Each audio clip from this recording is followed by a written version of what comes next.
I just got back from current vacation again just to discuss the topic. So,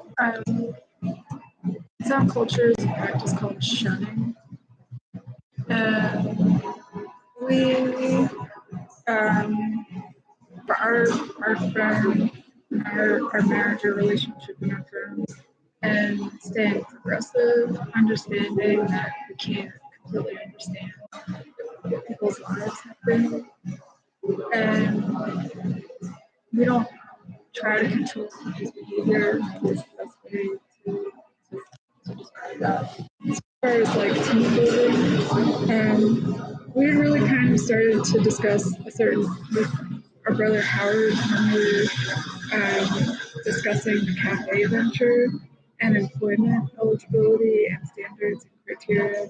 Howard, for whatever reason, his influencing factors in being a savvy businessman, decided that the suggestion was that we don't hire people employed as sex workers at our corporations, and that the only time someone that's like made a different choice for their life, because he wouldn't say that it was the wrong choice, but that kind of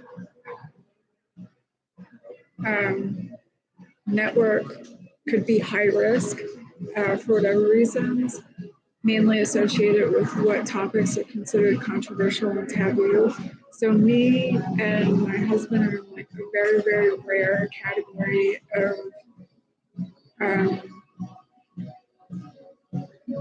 we don't believe this to be true, right?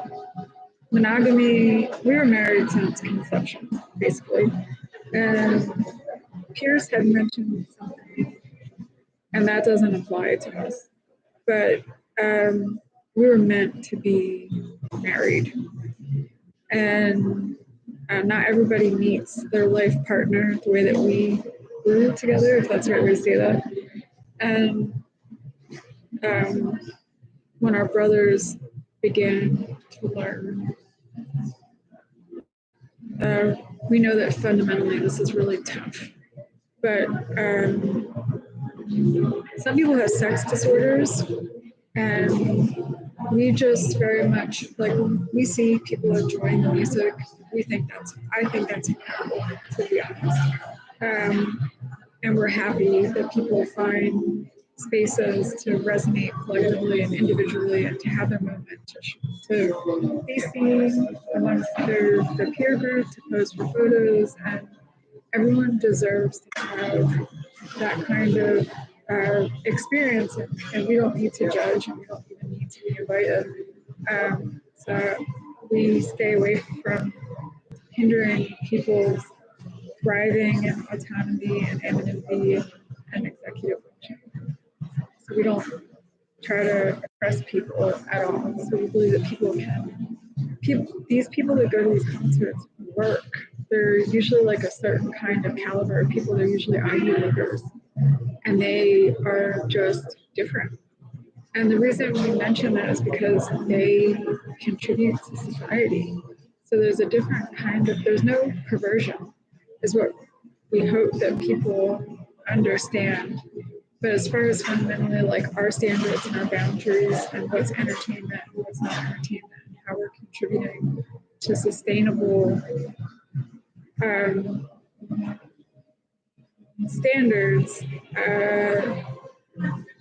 courtship is something very different. Maybe our parents could be interviewed about these questions as to how they raised the rest of the kids and some of the questions our older siblings had and how they dealt with that and how me and my husband are just different.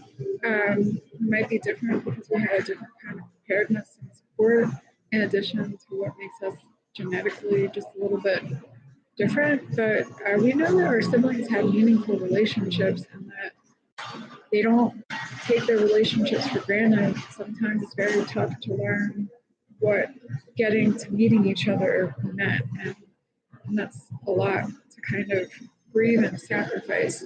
So as a family, we don't support people being compromised or implicated or having to unnecessarily sacrifice. So we might have a lot of brothers that maybe in like 10 years might be considering courtship or whatever. They don't know what to expect, but we know that as far as our family, I'm the only sister through through our mom, so we would never unnecessarily want to scare people or not welcome people if our brothers think that they're like, for example, if they think that they're worth their time and not gonna like be cruel to them and test them and make them think there's only one kind of perfect or eat or whatever to be part of our family. So we found that when people try to sustain certain kinds of cult-like practices or oppress people, we just don't want that in our family. We have standards. So sometimes people don't always think there's a problem either. And I don't know that we would necessarily want to discuss that any further, right? But our entertainment, we discussed that with Dad. We had discussed our idea with Dad, and Dad didn't really understand because he understood, but I don't think he anticipated the results that we've learned exist, right? So maybe I really think I don't know if my husband agrees and supports it. We'd rather let our dads kind of work with that data, if that's the right way to say that. Because we are where we are and our aptitude is where our aptitude is, but we're distant from that. We want to be supportive of our family in the ways that we can respectfully be supportive, and then we just leave. Like, we don't make assumptions like that.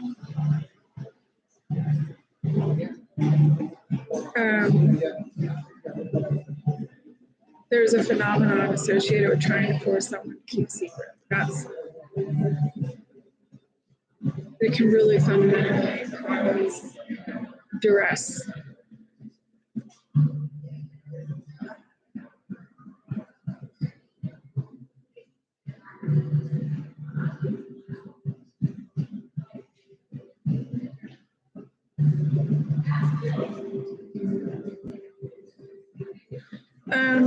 So I wonder if our older sisters can better explain, or the moms can explain why women have to show a statement.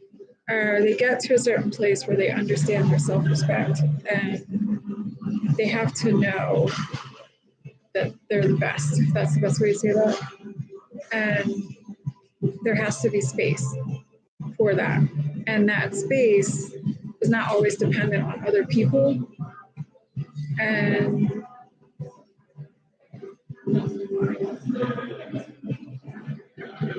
our understanding was that Carolyn, for whatever reason, by 7, 8, 9 years old, people were already trying to hurt her because they didn't know how to accept her. We're not going to get into that. We just mind our